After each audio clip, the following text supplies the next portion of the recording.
Өнөөдрийн миний бэлдсэн сэдвийн хүрээ гэх юм бол Монголын боловсролдох технологийн шийдлүүд гэсэн сэдвтэ түргэн үнэлгээ байгаа.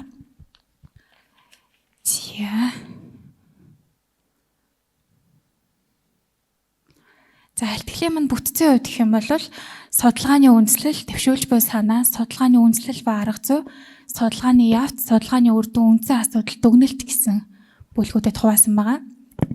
За судалгааных нь үндэслэл гэх юм бол уламжлалт, заах арга зүй нь орчин үеийн техник технологийн өсрөнгөө хөгжилтэй уялдан аажмаар захин хэлбэр шилжиж байгаа бөгөөд энэхүү шилжилт нь сурагчид болон эцэг их асран хамгаалагчдад хэрхэн нөлөөлж буйг тодорхойлоход энэхүү судалгааны үндэслэл оршноо. За ерөнхийд нь бол цаг тавьж байгаа учраас алгастай авчиж. За судалгааны маань арга зүй гэх юм бол тандалтын арга, төврийн арга, харьцуулалтын арга, нэгтгэн дүгнэх арга зүгээр энэхүү судалгааг бүтээсэн байгаа. За судалгааны үйл явц. Бид нэр ерөнхий боловсролын эцэг их болон багш сургууль хүмүүжүүлэгчдийн дунд онлайнаар асуулга явуулаад энэхүү 18 аппликейшн болон вебсайтуудыг олж дараах байдлаар ерөнхийдөө бол судалгаа хийсэн байгаа гэж ойлгож байна. За хэрэглэгдэж буй байдал гэж байгаа. За та бүхний харж байгаагаар энэхүү 18 аппликейшн нь сурагч болон эцэг их, сурагч, за тэгээд багш болон эцэг их гих мэтээр ингээд 7 бүлэгт ингээд хуваагдчихсан байгаа. Тэгэхээр бүгдээрээ хамтдаа буюу эцэг их, сурагч, багш, сургууль хүмүүжүүлэгчид бүгдээрээ нийтдээ ашиглаж болох нь ердөөсөө 24% байгаад байгаа. За боловсролын яамтай хамаарал бүхий гэхээр боловсролын яамнаас аль бие усаар зарласан. За мөн тухайн аппликейшн танилцуулах дээрээ боловсролын яамны логог оруулж өгсөн ч юм уу тий. За боловсролын яам өөрсдөө пэйж дээрээ шеэрлдэг ч юм уу. Иймэрхүү байдлаар ерөнхийдөө бол холбоо бүхий гэх юм бол нийт та бүхний харж байгаа ажил нь 57.5%. За 42.5% бол үгүй гэсэн судалгаа гарсан байна. За үндсэн асуудлыг нь дараах байдлаар ерөнхийдөө 5% өгсөн байгаа. За эхнийх нь хүртээмж.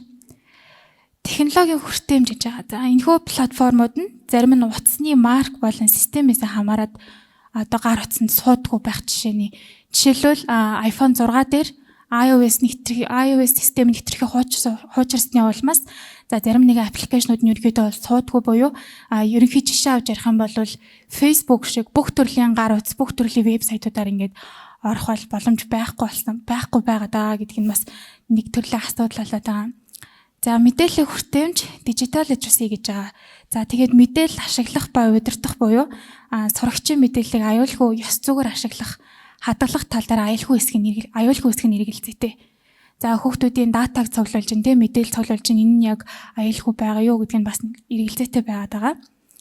За гуравт нь хэнийг ч орхигдуулахгүй байх зарчим.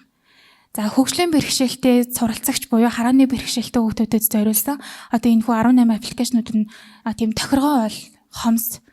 За тэгээд зарим ашиглах заавар ч юм уу те хичээлүүдийнх нь сэдвүүд нь бичлэгээр орчгоор за сонсголын бэрхшээлтэй хүүхдүүд бас ашиглах боломж хомс болоод байгаа.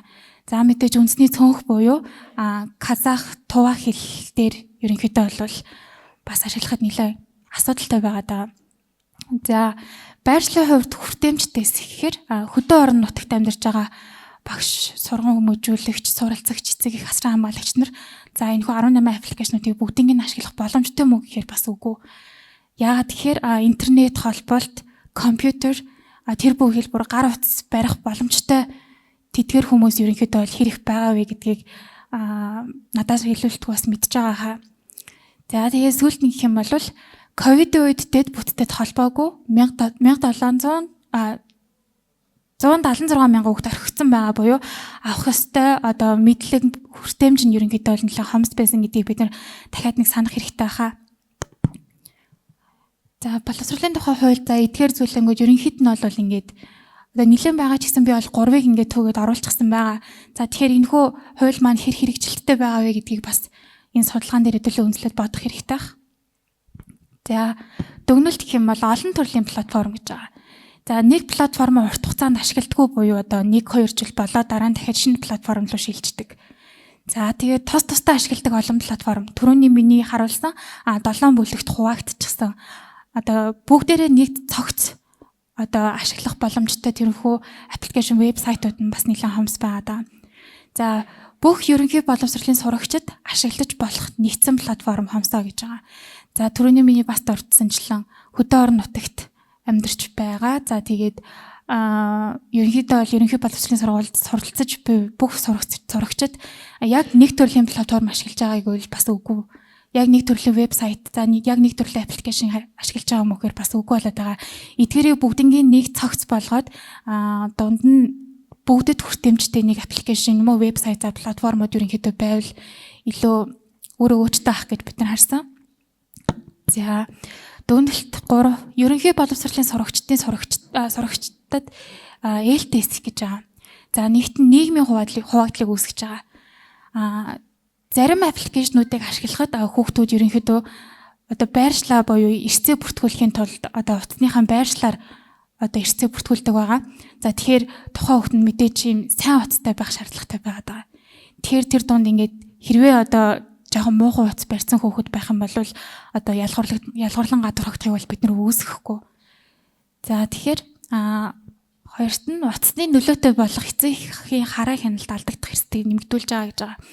За онлайнаар бид нар судалгаа явуулахад эцэг эхнэр ер нь бол дийлэнхтэй хүүхдийг утасны нөлөөтэй болж ядчийлэн дахиад нэмээд ингээд онлайнаар тэг платформуудыг ашиглаж даалгавар хийдэг, даалгавар өгдөг.